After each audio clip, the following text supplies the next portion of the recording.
Hey, this is Jedi Steve. How are you doing?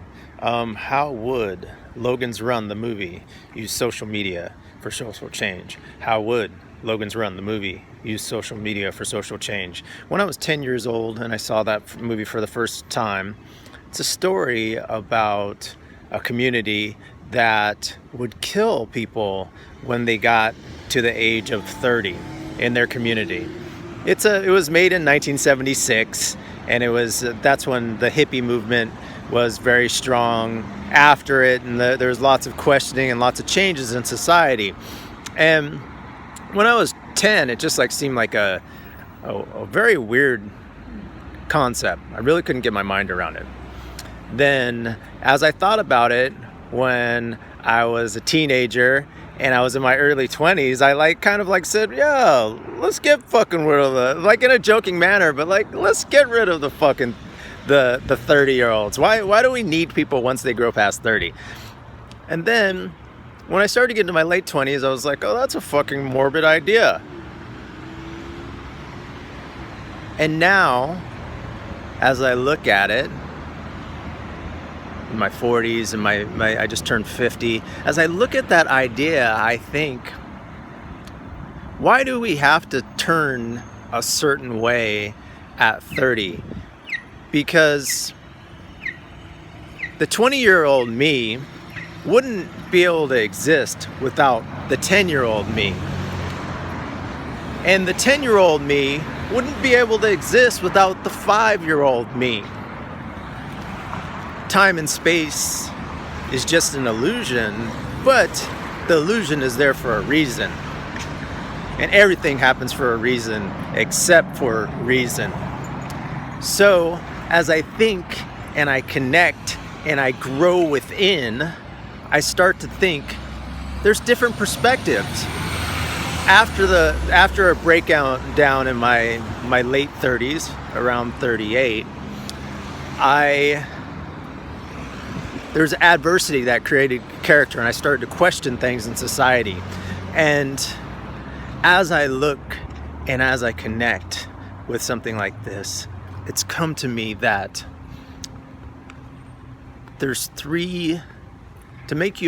very few fully developed adults that are walking around this planet. And what a fully developed adult is, mainstream adult, what they say is an adult does what they're supposed to do. They do what they're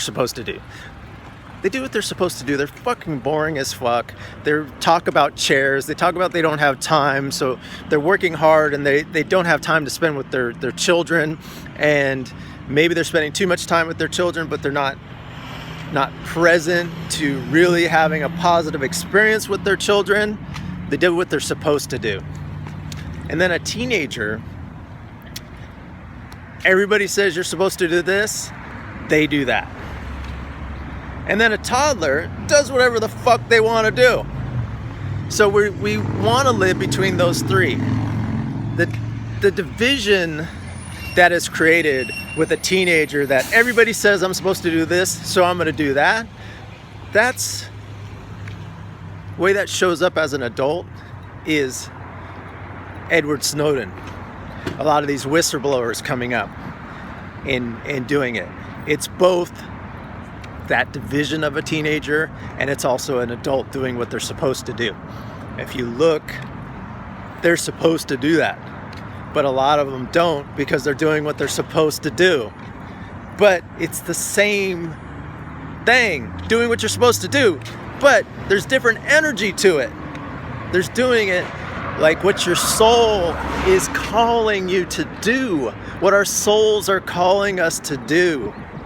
So look at life in different perspectives. Look at life.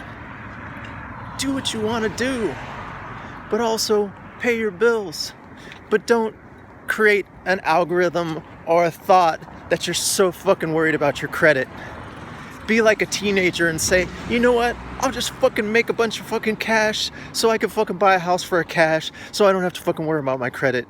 Because there's a mind frame of that, and you're worrying so much about it that you're losing the enjoyment of your life.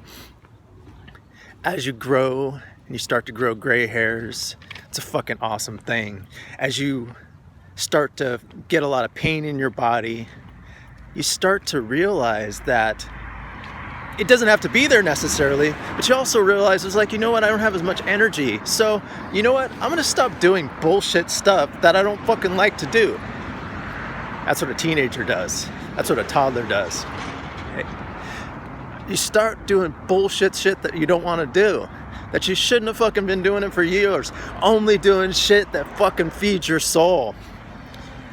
And start to tap into energies like vulnerability. Vulnerability is such a beautiful and magical thing. We think of it as a weakness. We think of humility as a weakness because we draw on humility and vulnerabilities during times of weakness. We draw on these because they are superpowers that are always available in good times and bad.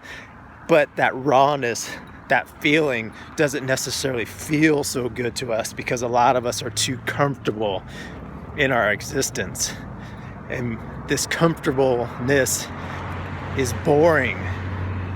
And it gets us from not really listening to our soul calling. And when I say our soul calling, your soul calling is different than mine.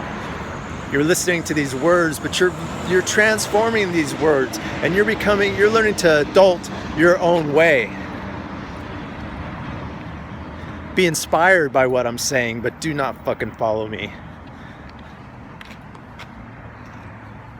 You're in front of me. I don't want to see you behind me. One love. Peace.